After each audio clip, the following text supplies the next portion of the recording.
Hello everyone, good day to you all. Happy New Year. So we are kickstarting 2026 with our first podcast for this year. So we are going to be covering our reflections on how 2025 was like. To introduce our business, Stemgenic is a boutique search firm. We specialize in STEM sectors globally. STEM stands for science, technology, engineering, and mathematics. So we are a team of executive search specialists, and we handle different market segments. And personally, on my side, I specialize mainly within food specialties and specialty chemicals as my core verticals. And of course, the related OEMs and the EPCs associated with this industry. And 2025 wasn't really loud, it wasn't dramatic, but it was very demanding.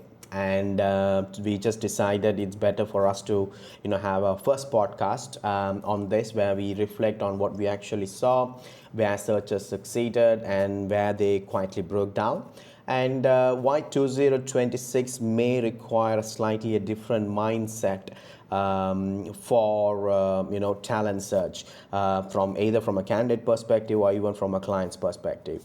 So let's introduce the team and let's get rolling. Hi guys, good to see you all. Happy New Year. Happy New Year.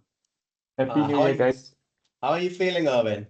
Better. Yeah, I think it was just too much alcohol over the New Year's. So I'm just kind of recovering, but yeah, today feel a lot better already. Fair enough, fair enough. So I was just having a one-on-one with Nick yesterday, and we were just, brainstorming some topics that we could discuss. I think, Nick, you have seen our first podcast that we did, right? Just me and Yes. Erwin, Yeah. casually chit-chatting, right? So I wanted to do something like this for last year, but instead of just doing it in December in the year end, it's better for us to start it in January with an idea that we could reflect on the 2025 overall progress, what has worked and what has not worked.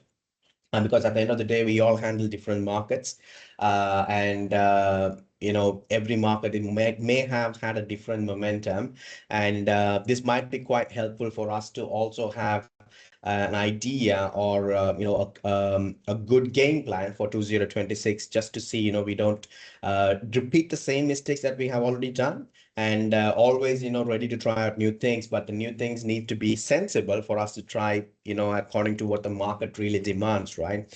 So no framework around the topics. We're just going to keep it quite casual, just run through whatever our experience has been, and see where this takes us. And yeah, so let's is everyone ready? Yep. Yes. Perfect. So let's just start with a very simple question, right? 2025 in one sentence, right? What kind of year was it really like for you? Let's start with Nick. Yeah, I think so I joined Stemgenic last year in April. It's been a crazy 10 months, but in one sentence, I would say really exciting. And at the same time, I did observe several trends, which I feel today would love to share some of the trends that I did observe in my industries. Jesus, it's coming to a year, isn't it, since you've started? Blink of an Yeah, eye. time flies, time flies. How about you, Erwin? I would say definitely challenging, but definitely grew a lot this year. Even though it has been a challenging year in terms of recruitment, but I think definitely sort of along the way figure things out, and then things started to pick up. So I guess it was a good year of growth, I would say. Yeah, yeah.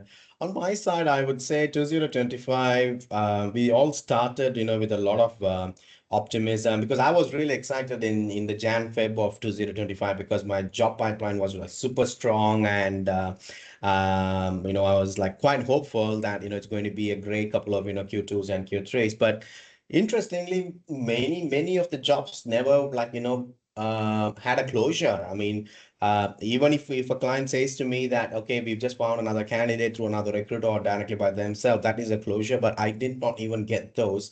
Some of the positions are still in the radar. If you go to those clients and look at their career section, you can still see those positions. So it was a very demanding year. That's what I would say. You put a lot of effort in, but the ones where you decided, this is not going to materialize or it's not going to have a closure, those ones closed. The ones where you were 100% confident, full control, great candidate, everything is progressing well, they never closed. So I would say it was a very interesting year. I think, it's also quite connected to the market as well, right? We got to acknowledge that. I was able to manage to close a couple of key positions, which is enough to sustain the business and also my own billings. Yeah, so yeah, that's how 2025 was. So, I mean, I asked the question in one sentence, but I explained quite a lot, I guess. Um, Anyways, I'll probably, cut down some of the points later down the next questions, right? So, let's get into a little bit more detailed on the next steps, Nick. But before we begin, I think, some of our clients may be watching this, right? Also, maybe some may be new clients. Nick, do you want to just tell us a little bit more about your specialization, like, what industries you cover and what markets you Yeah. focus on? Would love to. So for any of my current or new clients, I think what I have been specializing is really in the biotech space, life sciences, and medical devices. I'm also an animal lover, so I think a niche that I hold closely to my heart is in the animal health space. So any vet clinics out there who are looking for like external support, I think this is something I can add value to. Yeah, but in terms of how I partner with candidates, it's really being authentic and my true self to do my best to find the right role and the right opportunities and matching mid to senior level candidates to the right companies in those industries. Yeah. Right. And I mean, medical devices, life sciences, pharma, I think there are many firms who also fall within the same space. But the space that you touch sometimes, especially within the clinics or the hospital sort of, healthcare environments, that's something not many of our competitors have that. I think that's quite unique. And some of the placements that you made this year were also quite a proof that, there is a good market, especially for someone to be specialized in. But it's not an easy market as well, which I totally understand. And yeah, and Yeah. I really love it when you say that, you always try to bring a human connection to whatever that you do, which is something that, that sometimes, recruiters, they don't really have it. It's always a transactional thing for certain, way of working within the business. So good, man. Good to really hear on that. Erwin, what about you, man? Can you give us a refresher? Yeah, sure. So I'm more functional focused. So I would say my specialization is really, working with consulting talents or ex-consulting talents, either to move them into industry or move within consulting firms itself, as well as private equity space, M&A, investment analyst. So I would say less industry focused, but more on the function itself. So anything consulting or private equity, it's that's where my specialization is at. Got it. And so let's get to the next question, guys. It's also quite similar to what I answered on the first question. Did you all actually feel that the jobs have become so for example, if we compare the job wins ratio with the actual closures, on my side, yes, there was a big difference. But what about you guys? How was it for, your desk? Maybe we'll start with Erwin. I would say not so. I would say the roles are open, but I think in terms of like the area that I cover, it's slightly different from the normal roles that like for example let's say finance or tech roles. So for consulting, because there are quite a number of interview rounds um that the candidate has to go through, at least 5 or 6. So I would say it's delayed because I mean, for consulting firms or even in the market right now, they do require talents, but I would say it isn't an urgent need given how the economic climate is for consulting or for consulting firms. So it's more of like large delays rather than the conversion. So the role could be supposed to be, I would say, if you look at process wise, should be, I mean, based on paper, it should be closing, anywhere from 2 to 3 months, but it gets dragged on to at least half a year. So I would say that's the narrative of the recruitment process for me throughout the 2025. So longer interview process, I would say, rather than conversions. So it takes quite a while. Yeah, that explains why your candidate life cycles are also a lot more higher, right? I mean, I can see some of your jobs, the CV send date is way far from the Yeah. actual closure, which, I mean, it's a heavily candidate-driven industry, and that's for sure, right? Yeah, yeah, definitely. Yeah, so I would say, I mean, I guess in an ideal world, I think as a recruiter, I would say a consultant, we would, of course, try to advise the clients to, capture the candidates, the talents, as soon as they identify one. But I think in reality is, the clients do acknowledge that their process takes time, and it's something that they probably wouldn't really change.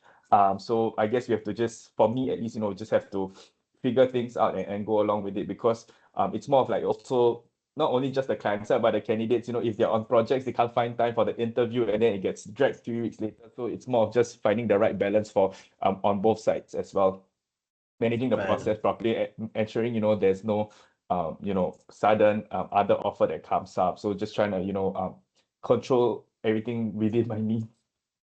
Yeah, yeah, fair enough, fair enough. What about you, Nick? Yeah, I think 2025 was really quite interesting for me. It felt somewhat like a crossroad for my industries. I think what I observed is really my clients, especially, I think they did go towards a more confidential hiring style. So a lot of the roles that I work on are not posted because I think they start to realize that the relevance in terms of the applicants to the jobs, I think is pretty low when you post a job. And I think 1 out of 10 in terms of statistics are usually not so relevant. So many of my clients have moved towards more confidential hiring. I've also stepped deeper into actually partnering my clients to expand into different new markets, for example, across Asia Pacific, helping them to actually set up initial commercial teams, technical teams, and regulatory teams across the region. So I think these are also really sensitive and confidential roles that many of my clients do not want to post. Yeah, so I think that was one trend that I did observe in my industries. Right, right. I would agree with you on that. On my side, it was not about regulatory. I think it was more about quite a lot of new roles were more towards market development. So positions were being moved out of Singapore to the countries like Indonesia, Thailand, and they did prefer having the leader sit here in Singapore, but the actual execution of someone to have relationship with their target customers in those individual countries, they prefer the candidates to be localized there. So many of the positions were market development sort of positions, even though some of the searches are on contingency model. Have you noticed that the expectation from the client is also at a level where they're expecting retained level sort of service, but at a contingency sort of working model, right? They usually asking for talent maps, etc., which I understand. So when you're looking into a new role in a new area, you really want to understand the talent pool and everything, but you got to understand that the talent pool that we give you is really worth quite a lot of your money, as well as savings from a recruitment perspective, because that talent map is going to have all the candidates within those particular industries, which you can reuse, and you can really use in a proper way. But asking that on a contingency model, I really feel, it's unfair. But I did, I never said a no to a couple of, clients on that because of the relationship that I had. I also had trust that, they will always be using me. Oh, and by the way, when I say contingency, I'm not really referring to the contingency where there are multiple recruiters working on it. I mean, that's a strict no to us. I mean, as you guys know, what I mean by that is contingency, but commitment. That commitment is the key thing that we are looking for. Have you felt that, have you guys experienced clients asking for extra, considering that they're working on contingency model? Yeah, so I think for me, that's exactly one of the, I would say, challenges that I feel in terms of trying to bring my clients to the next level. Because to be honest, many of my clients are with me on an exclusive contingency model, and I've been, focusing on strengthening these relationships, giving them value in terms of market maps and talent maps. But I did also advise them, for us to move the partnership to the next level, I would usually suggest a retain model that actually strengthens the partnership between us, because it's really a win-win. On a retain model, not only do they save a little bit on the overall cost, but they also have less administrative processes, less vendors to work with, streamlined processes, and also on-demand salary reports, market maps that they have access to. Yeah. Yeah. But And they I get do understand, yeah, sorry, but I do no, understand okay. for some of my clients, right? A few of their pain points is really the finances and also trying to get approval from the CEO or the P&L holders to actually take out this budget for an external recruiter to give us the retained search fee. So that is actually the challenges that my client face, and I do understand. So for my closer clients right now, I do give them, I feel, a retainer level service. However, in the future, in the near future, and this year moving forward, I do want to actually focus on clients who are willing to give me the commitment as well. Yeah. Perfect, perfect. I mean, I'm well with you on this, man. I mean, I've been for example, in 2026, if you really need to succeed in this game, relationship is the key and commitment is the key. I don't even bother about that retainer fee, as long as you can give me the commitment, I'm happy to work on it. But when you ask for extra things like the talent maps and everything, maybe a little bit of an upfront cash is going to really be, helpful, at least for the work that we are doing. But the worst case scenario is you do a talent map and you provide all the candidates, the job never materializes, but the talent map goes to the client and they can do the hiring directly by themselves with their own TAs. That's the worst case scenario, isn't it? How about you, Erwin? Yeah, I think for me, similar to Nick as well. But I think, looking back, I think, when we first, established Stemgenic, I think this was what we were going to offer to our clients. Of course, in Singapore, it's very competitive in terms of recruitment agency. And I think since day one, we have always put relationship as the forefront of our business. So, I think offering like a retainer level service for contingent such, I mean, for me personally, I've always wanted to do that. I think just to really stand out from our competitors. But of course, having said that, I think like what you mentioned, Sebi, I think if asking for talent map, salary, compensation, mapping the whole market, like more like a lot of additional services, I think that's where we are able, or we should actually, ask for a fee upfront. But I think for me, it's always been that way, to try to offer something extra to the clients, so that they can not only look at us as recruiters, but specialized recruiters who know their market well, and also for the exceptional service that we provide. I think that's how we maintain the relationship, and I think moving forward, sort of build our clientele up, as time goes by. Yeah, man. So there's also another thing that I wanted to maybe define a little bit more, because nowadays the term executive search is a little bit more diluted. And on our side, we are quite clear. When I say an executive search, for example, if it's a C-suite or a super senior leadership position, those definitely need to be retained. And if you want to go do a talent map of MDs in a certain specific market, it's not rocket science. It's quite easy to do that. But getting those candidates in, engaging with them and getting a closure, because the stakeholders are all going to be the main decision makers and quite senior stakeholders whose time is going to be very limited. So for those, definitely it's definitely on the retain side, and talent maps is all going to be on the process. But sometimes in the industry, even as long as it's a leadership position, sometimes they see it as an executive search. It is being portrayed in that way. It's been diluted in that way. But from the way I see it, probably look at executive search as a specific service, right? You want to hire a CEO, don't expect for us to provide a CV on a contingency model. It needs to be a retained committed search, and that's how you're going to close the position. So let's move on to the next question. One thing that I've noticed for 2025, I mean, it has always been a winning criteria. The candidates whom I placed were not the visible candidates at all. They were completely inactive candidates. not with proper CVs. When we first had the discussions, they never even thought about leaving. Getting those profiles into the market and introducing them to be, big businesses. That's where, I had quite a lot of, traction. But the traditional process of, just looking at an active candidate with the right push factor didn't really work though, because they are for my market, the clients already had such candidates directly through their own advertisements or through their own sourcing as well. So my value add was to bring someone exceptional, someone who is new in the radar. So usually it's always a mix. Throughout my recruitment years, it's always been a mix. But 2025, the placements that I did, these candidates were proactively sourced from my side, right, to get traction. And that's where the placements happen. What about you guys? Nick, maybe we'll start with Nick.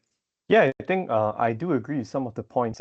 For me, some of my successful placements really came from candidates who actually had a combination of strong push factors and also able to find companies who are able to meet, solve some of their pain points, because a lot of these candidates today, especially the past year, are more focused on stability because of, the tough economy and the market conditions. I think candidates are generally like less inclined to make a move unless it's really for the right company. So I have my hands full in terms of trying to actually position my clients in a very accurate manner, but also in an attractive manner, in a way that, is able to actually convince the candidate to say, hey, combined with your push factor, you are able to consider this, and this could be the next step up for your career. Because I see myself not only as someone who's trying to like matchmake companies with candidates, but also trying to be an advisor to really come across as someone who tries to think from their perspective, what is the next step up that they can make in their career.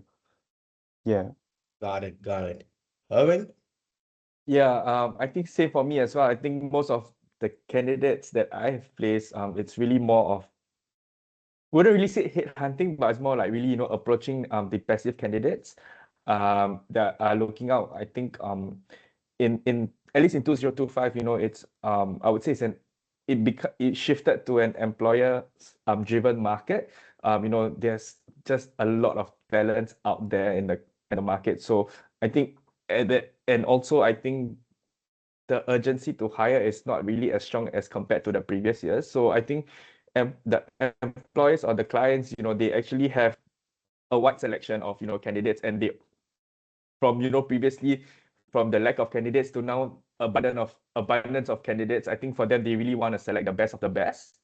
So I think for them, it's really, I would say the passive candidates are probably the one that, they are more suitable for in terms of what they are looking for, because they do know they have the options to really, select the best in this current market right now. So I think that's why it's slightly more challenging for direct applicants to get the role itself, because I think the competition is really strong. Competing with passive and what's out there in the market, the active ones. Yeah, and I think the key ingredient here is making sure that the candidate is actually committed with our processes, because so when you sit down with the candidate and run through the company's lists and brainstorm ideas on whom to approach, and and also get the candidate's opinion on those companies, candidate also approaching the companies directly on their own, and you trying to do that from your side is not going to be the best practice. So that's good. And also on the candidate availability part, yes, it is a very, very candidate heavy industry at this stage, because the so-called dream jobs, like, big companies, big paychecks, and, working with a big name. I think things have changed to such an extent that these big corporations having restructuring their entire divisions has put a lot of candidates into the market. And these candidates are actually a little bit well paid, or maybe paid higher than the market, right? So when these candidates enter the industry, the smarter ones know how to pitch, or where exactly to look at from a salary perspective to enter the market. And the second criteria would be candidates who have not really thought on their salary itself. They just wanted to try and see if they can match with what they are already on. some of those candidates can be labeled as expensive, and it might be very difficult for them to re-enter the market. Even like they later down the line, they may revise the expectations and everything. But the fact is, they have already faced the right pool of decision makers, etc., and they have said no, no, no for a certain range. Now again, going back to the same employer and saying, hey, listen, I'm willing to consider that salary. What it tells the employer is that, listen, if this candidate's being hired later down the line, maybe if there's a better opportunity for a higher salary, the chance of moving is also going to be higher. And um, um, that's an assumption that can naturally develop with the clients as well as whoever the decision maker is. Have you been seeing such many candidates? On my side, definitely I have quite a lot of such candidates, and I've been doing my best to help market their profiles. Unfortunately, the salary is it. I mean, client never tells. You know how the client will never say he's expensive or she's expensive, but reading in between the lines, you got to connect the dots. But what about your sectors? Maybe we'll start with Nick. Yeah, I think exactly what you described. Since Q4 or even late Q3 last year, I've partnered with several candidates who were impacted by actually restructuring from the bigger companies. So since then, I've actually tried to partner a few candidates to find the next role. But as you mentioned, right, a lot of their obstacles is really entering the market and also self-managing their salary expectations, because even if the candidates are willing to lower their salary demands, the client also has concerns in terms of, okay, maybe their perspective is, okay, let's hire this person right now, but what if 1 year down the road we are not able to give him or her the room for progression because her previous salary was maybe like 2,000-3,000 higher than what we are going to offer her right now. So I think that's exactly one of the challenges. I think also to help candidates to bridge this gap, I think it's also advising them in terms of what kind of role they see themselves stepping into, because from an MNC to a smaller company, sometimes the role looks really different. And from an MNC to a smaller company, you wear one hat initially, but suddenly you need to wear multiple hats. So I think those are some expectations we need to manage with the candidates as well. Yeah, yeah. Irving?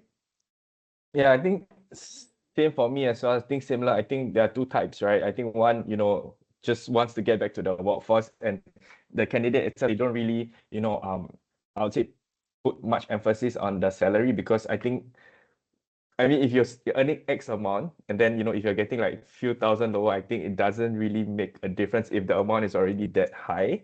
But then again, as what you said, Savvy, I think most employees have that.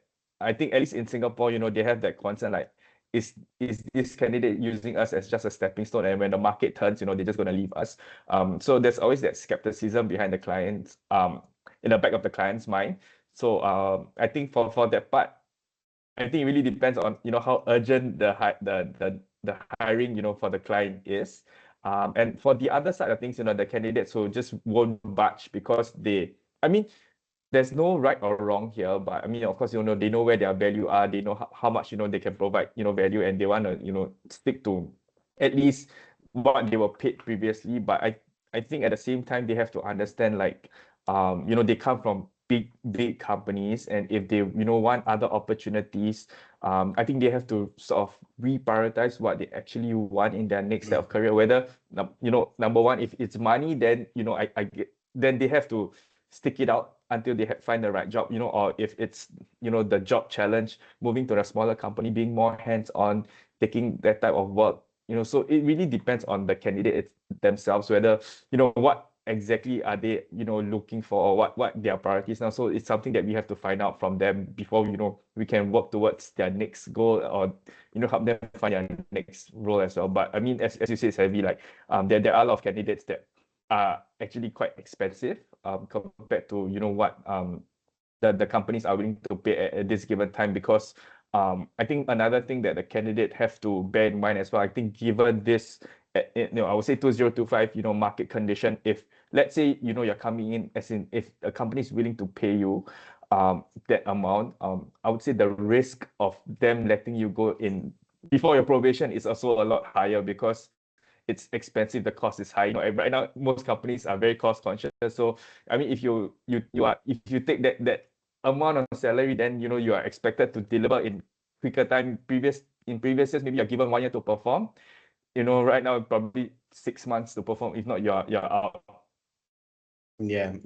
And that's a very valid point because really evaluating the client's business and their cash flow is going to be very important because sometimes clients can also be a bit more ambitious and the pressure on the candidate is going to be a lot more higher.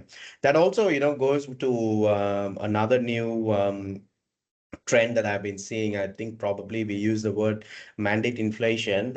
What it means is the job becomes bigger and bigger and bigger, that the role has never been designed properly, so the leader ends up quite exhausted and wearing multiple hats, but moving to another organization becomes a major challenge because the newer job or the new company is also looking for someone with a similar capacity.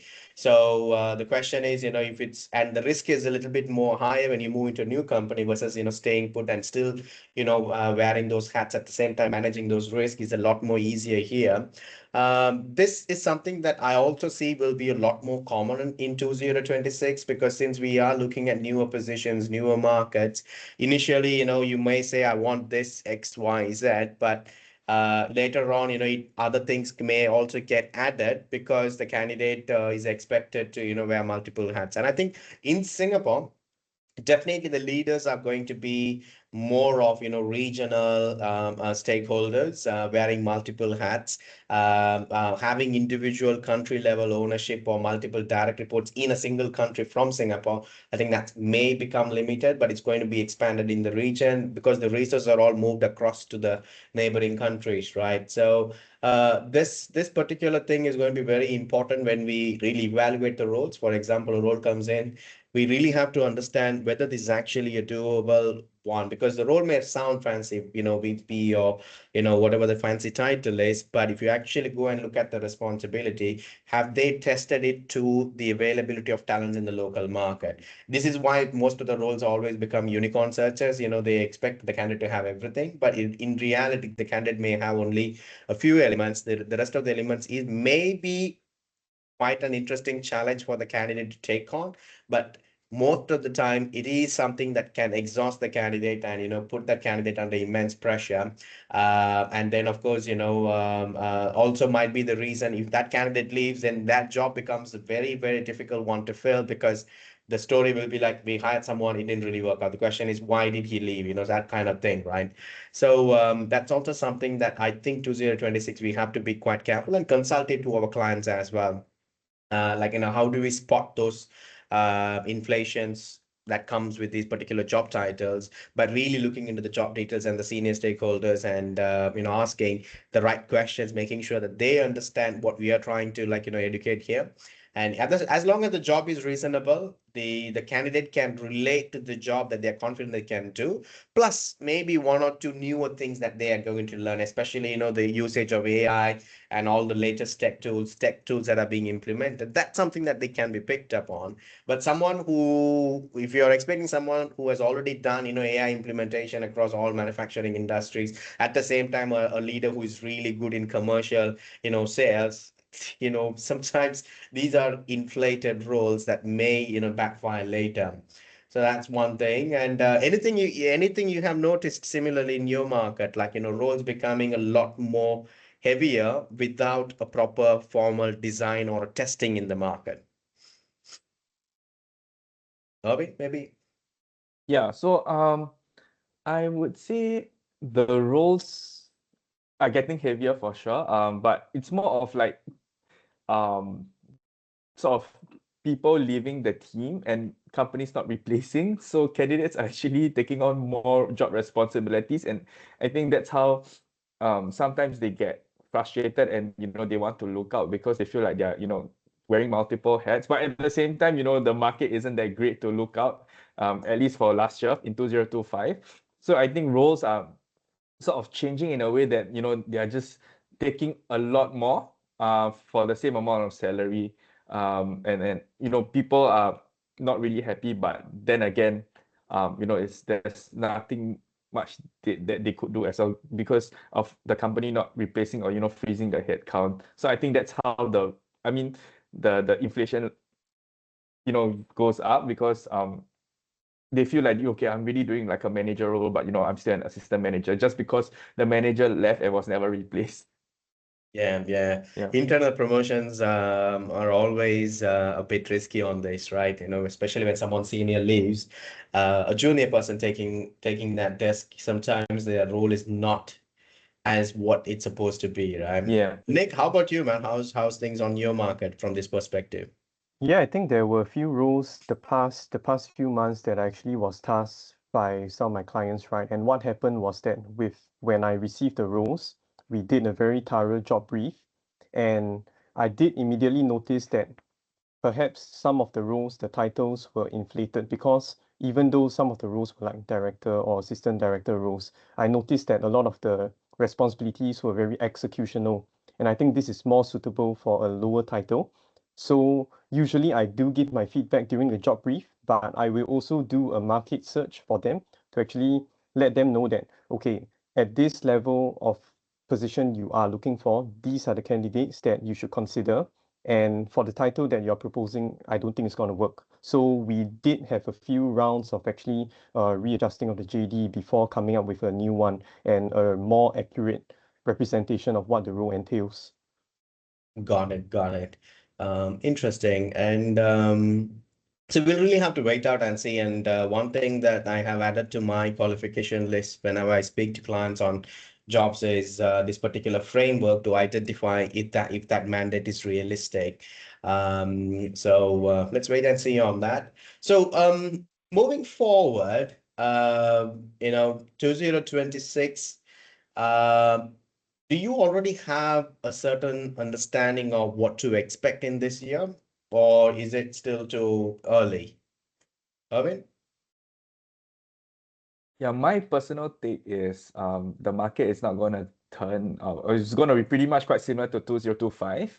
I don't see it turning yet, but that's just my prediction. Look, having conversations towards the tail end of the year, with clients, and I mean, definitely there'll be hiring going on, but I think same as last year, it's gonna be very competitive, and the process is also gonna be slower than before.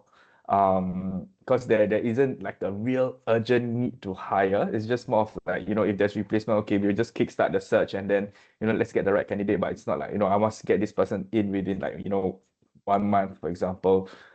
So I would say pretty much like, 2025, but I hope I'm wrong. But I mean, based on conversations I had towards the tail end of Q4, I think this is how I'm seeing the market at the moment. Nick, what about you?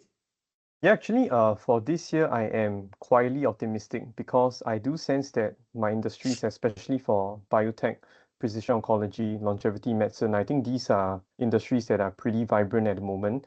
I do see a lot of investment going to these spaces. So I am quietly optimistic because I do see a lot of good candidates out there. I am speaking with a few right now as well. And from what my clients are also hoping for, I do hear that when they get more clarity on how the restructuring impacts the teams on the ground, I think they'll be ready to bounce back from last year and actually reallocate some of the budget to this year for hiring. So I think with those in mind, I am quietly optimistic about it, but at the same time, also have some caution in terms of trying to manage expectations on the market as well because it's still not going to be easy. The economy is still tough, so I think we just got to stay positive and hope that this year will be a much better year than last year. Yeah, totally true. If you look at my domains, chemicals, food, nutrition, manufacturing, right? For 2026, I am a bit more optimistic, but I'll be carefully, selective on where I'm going to be contributing to my clients. So clients are definitely going to have requirements, but the majority of the requirements will be like replacements, or these can also be directly handled by the client. But I think where I can really add value will be the areas that the client is trying to navigate, with the right sort of, really figuring out the markets, or, do we hire someone locally or move someone from Singapore to those individual countries? These questions can be answered with data from our side, which can speed up their process, and they can also hire with certainty. And the data that we provide is a little bit more accurate with actual candidate details versus, just blindly saying, okay, we can find someone here with XYZ. But if I just, use the data in such a way that they can really see, okay, we don't really have a candidate with Y in these areas. So if Y is the most important thing, then you have to bring someone from, Singapore, etc., which we already have got a candidate, somewhere more along those lines. So it's an extra level sort of, consultative approach. And I will be looking at clients who would really need those sort of, services versus clients who's already got established TAs, systems and processes. We are happy to work with such clients, but only when there's proper commitment. I can tell you in 2025 I had like 3 to 4 clients where we had discussions and everything. The outcome was like, we can move forward if you have got a candidate. Here are the jobs advertised, worked by multiple recruiters. So the typical recruiter side is always the competitive side. All right, let me just try my best and jump into it. But with 2025, the decision was already being made. Yes, I will entertain such clients, but I'm not going to invest a lot of time going and looking for these candidates, because it's already a cracked market. Unless the client has got something new that they want to be looking at, or maybe something that has changed in the search. If it's the same, I'll just say, okay, I'll come back to you if I have anyone interesting, and let's keep in touch. That's the best that they could get. But the ones who have been using me very closely, they know the value that I brought onto the table. They also know the impact that it's actually had on the business, because the candidate got placed in a role where the role was not even like an official sort of position that was existing in the market. It was kind of created because of the candidate's value add, and it was in line with the journey that the client is taking. It could be simple thing like starting up a new market in a certain country, and they want to really understand how that market works. And in that situation, if I bring that candidate with that right sort of product knowledge and that market experience, the client is definitely going to be interested in having a look at it, right? I think that's where I think we'll have to position ourselves especially for my sector. And I've already done that, and I already started seeing that work. And also that particular Intel tool that I told you about is built to help me position in those. At this stage, I think the Intel tool can be developed for Nick. Erwin's one, it may be a bit more challenged because yours is a job specific vertical that goes across all industries. The one that I mapped is more towards chemicals, food, specialties, pharma and life sciences. Pharma and life sciences, Nick can actually benefit. But definitely, if we can probably tailor it around the titles of, strategy, M&A, accounting, sort of, if you are quite clear on the titles, we may be able to tweak that too. But having these tools would be the key game changer of us, how we differentiate from the other players. We are not really relying on any LinkedIn related data or LinkedIn talent insights. It's just, we do have those tools, but you guys know we don't really rely on those. Ours is a lot more different. And I think we are quite in the right direction, and these tools are going to be the main game changers. And speaking of tools, guys, answer me honestly. I mean, you guys have already tried out some of the AI related, searches, how AI can, help you sourcing and everything. I mean, I'll try to keep the whole, expectations neutral. Did it work? How effective was it? And will you all use that in 2026? Maybe with Erwin. Yeah, I think it definitely helps in terms of streamlining like the processes, and in terms of the workflow. Definitely, I'm able to sort of use the tools to sort of optimize the workflow to save a lot of time. So I would say it definitely benefited me, to a certain extent. But of course, I think, in terms of like recruitment, I mean, to be transparent, I'm still using LinkedIn quite a bit. But of course, always happy to explore, other tools for sure. I feel like this is something that, definitely we have to, include in the new age of recruitment. If there are more, useful tools, definitely more than happy to explore to see what works, especially being a boutique firm where, I think you having resources is actually our strength. Then I, definitely would yeah, I was happy to explore, and if we can, really inculcate it in our processes and system, I think that would be great. Being such a lean setup, I think it works well for us. Nick? Yeah, I think we really enjoyed using the AI tools the past year. For me, I do see that human touch in recruitment can never be lost, but how we use the AI tools to complement our processes is really important. And I think this is one of our unique selling points in Stemgenic, that with AI complementing our processes today, right, I think it gives a way better experience to both clients and candidates, and it's something that I've never experienced before in the bigger firms that I was in previously. So I think this was a pleasant surprise when I joined, and I think it has been a great help in my work for clients and candidates so far. Yeah. If you ask my opinion, right, definitely, it will be part of the business, and I'm glad it's working out well for you guys. And even for me, I'm a big fan of using the latest technology for day-to-day operations. Anything that could save me time or give me some new piece of information that I would have normally not picked up. That's really great, and really, will be putting in more effort to improve those particular AI models for us. But one thing that I think is not really worth investing is the sourcing part, which of course, LinkedIn has introduced their own AI, and there are quite a lot of other sourcing tools. For example, there are certain tools where you can just define what you're looking for, and these are supposed to be going out there, pitching to candidates and, sharing the right tools, messages and everything. And what you have is a short list ready for you to call.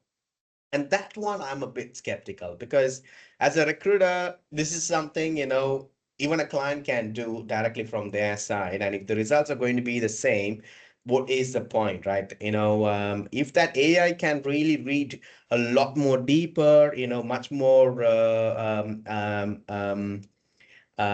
what's the right word? If the AI can, dig a little bit more on top of the given keywords on those candidates' profile or the CV, then it makes more sense. But what I have witnessed or what I have seen is it's purely operating on the sort of keywords that's on the CV or on the profiles.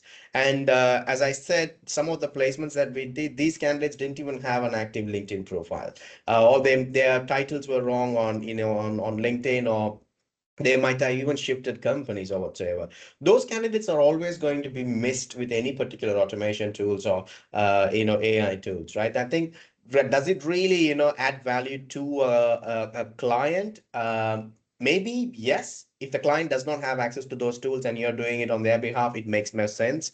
But LinkedIn Recruiter, majority of our clients also use it. So what's the point of us doing the same thing as well, right? And I don't want to name the tools. I also saw a few other tools which was a bit of an experimentation. Quite great tools, but maybe it may work well for IT markets, like IT related, keywords, Python or whatever the codings are, et cetera, et cetera. But for our sectors, our key strength is knowing the competitors landscape, the companies' names, and reaching out to those candidates and trying to headhunt. I think the sourcing part is going to be our major strength, and we may use it for gathering information, putting it down for a talent map and those kind of things. It might be useful. Even the reach outs to a certain extent, but I would never want an AI to go and represent me and go and talk to a candidate and have a discussion, which is not something that I would prefer. Probably I'll put a very, very clear boundary between where the investment is going to be and where the development is going to be. The sourcing part is always going to be on our side, but our internal systems are already well educated. I mean, well optimized for it, and I don't see any major hiccup in that. So that's always going to be there. But where I will be more interested in is optimizing the day-to-day processes that we work. For example, having a sales pipeline automated in such a way that we can see everything that is going on in one report. So those are the sort of innovations that I'll be more interested in. Anything else you guys want to add on this topic, or anything that we have missed? All right, perfect. So one of the things that I wanted to cover is remember the assessments that we have started, working on. So um, especially for executive searchers, these assessments are quite interesting because they are kind of, competency based or, psychometric sort of, assessments, right? But we've had a couple of situations where the assessments were used in final decision making, and it actually brought something out which hindered or which kind of stopped the line manager from progressing further. um, what do you guys think? Do you think this is a good value add to the client, or is it an actual reflection of the candidate, or or are we just relying on the wrong tools? I mean, I'm just a question of a curiosity. Irving? Yep. I feel it's definitely a value add. But of course, I think it has to be used in a way where things are sort of like fluid in that sense. I think if you're too like adamant on the results, then it's gonna be a challenge. And also I think there are two things that I want to mention, because I think one is, when do you use the test? I feel like it should be used early in the interview process. If let's say you have a list of like 5 candidates that you shortlisted, okay, let's get them to do this personality test, and then okay, 3 out of the 5 suits like what our company culture or what we are looking for, and then we move on from there, rather than last minute, if you go through the interview process and just because like you like the candidate, but the results things otherwise, then it sort of makes you like sort of hesitant to hire this person, whether he's the right fit or not. So I think to get it out of the way, I think it's best to use at the earlier stage during the shortlisting process. um the other is of course using the hiring managers, like or the company, the interviewer's own judgment. I mean, if let's say the the candidate's results are not ideal, then but throughout the interview he's been performing strongly, then maybe you can have like another business presentation or another extra round to just determine whether he's the right candidate for you, rather than just making the judgment based off the result. So I think it has to be more fluid and used more Early stage. appropriately, yeah, early stage rather than late stage. I think late stage is a bit too late. I mean, especially when you commit so much time, I think both it's on the client and candidate side. So if the candidate, has been going through like 2 months, 3 months, and then because of just one psychometric test, and then it determines its entire result, then I think it will also leave a bad taste in his mouth, and the whole experience will be just tarnished. I think on the client side as well as on the recruiter side as well. Yeah, fair enough. Nick, over to you, man. Yeah, I think totally agree. If used in conjunction strategically at the right timing with the normal interview process, I do think it's a great tool. But if it's going to determine whether the candidate is hired or not purely based on the results of the psychometric test, then I don't think that's the way to do it.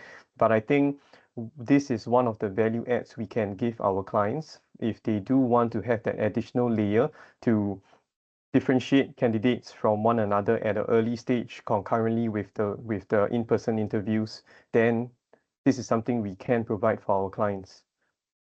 Perfect, mate. Yeah, I think maybe we'll just implement the process of, all the assessments at an early stage. That could be a good value offering.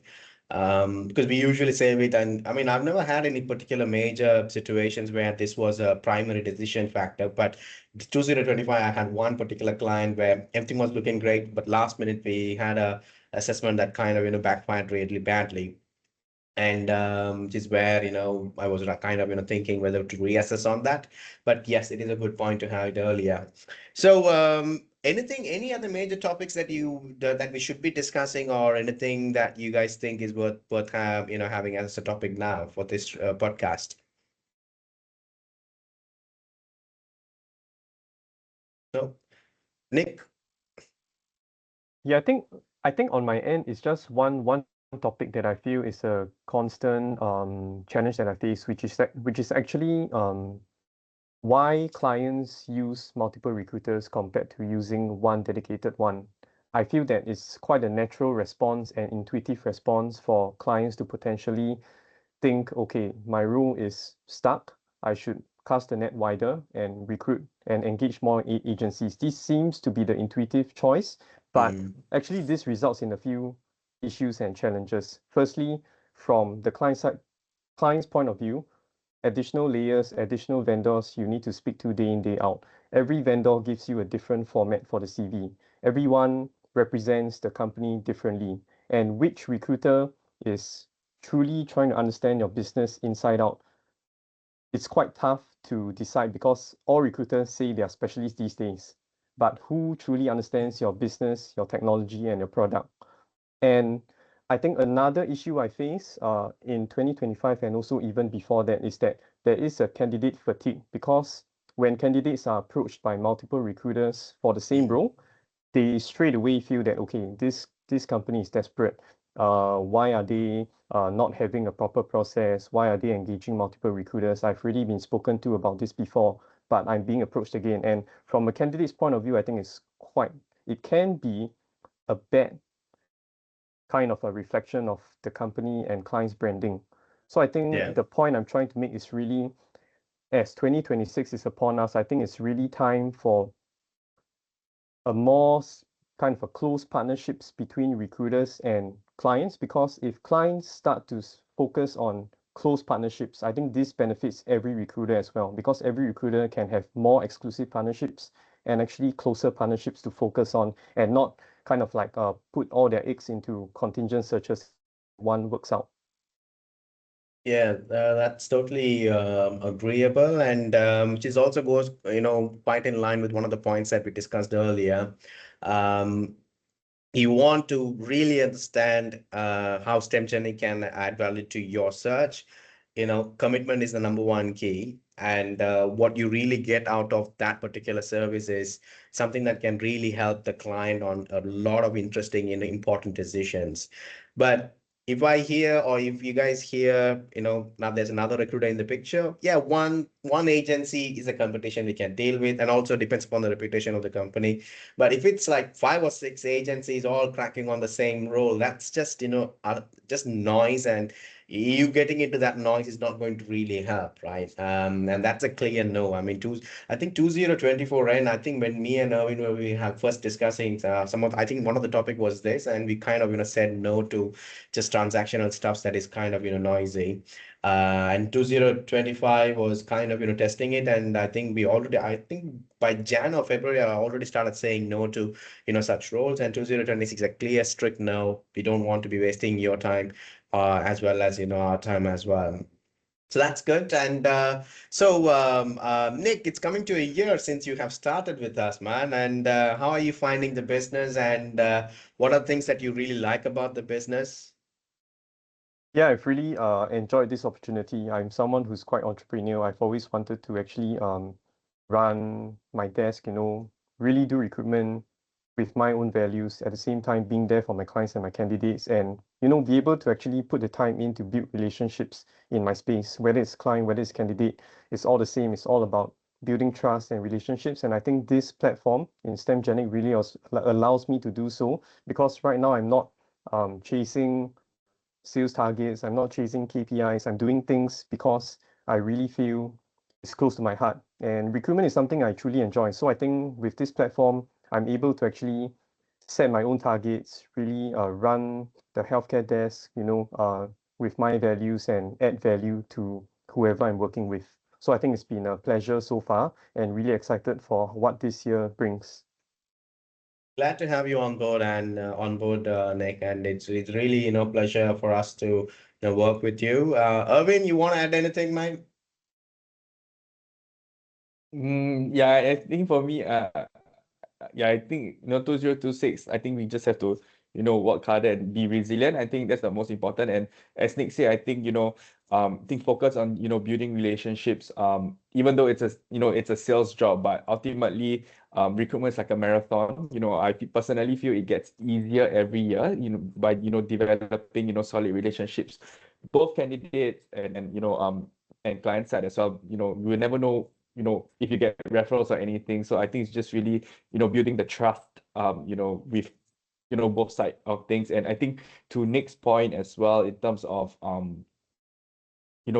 clients using multiple recruitment agencies, I totally agree with him as well, because I think if we're going to take on, transactional work, it's also, the reputation is also on us, if we can't manage, the candidate side of things. Let's say candidate, ask us for update, and because there's so many profiles, so many transactions, and, usually the HR, they only respond if the candidate is being shortlisted. And, we can't give that sort of feedback to the candidates, which for me personally, I like to close every candidate, even if they're not shortlisted or not, at least give them a closure rather than, ghosting them. So I think, yeah, I think, 2026, let's continue to, build the relationship up and, keep going. Yeah, so we all know we come to a good stage in the business, and we got our our the clients who really value us, and that list is really strong, and that's a good position for us to be in. At least we know where to put our focus, and where to develop relationships with. And that's going to be the key strength for 2026. So whatever that is working, let's stick to that and let's focus more onto it. And whatever that did not work in 2025, let's put a lid onto it, learn the lesson, and let's not repeat the same mistakes. All right, guys, thank you so much for your time, and I really appreciated having this open-ended discussion. And as always, Stemgenic is a platform, and every particular partner has that freedom to run their desk in the way that they want. And we are all experienced billing consultants, and we know what works in these markets. So let's kickstart 2026 with a great start, and cheers to more successful placements this year. And yeah, speak to you all soon. Take care. Bye, Take everyone. care. Thank you. Bye, Nick. Take Bye, care. bye. Bye. Bye. Bye, bye.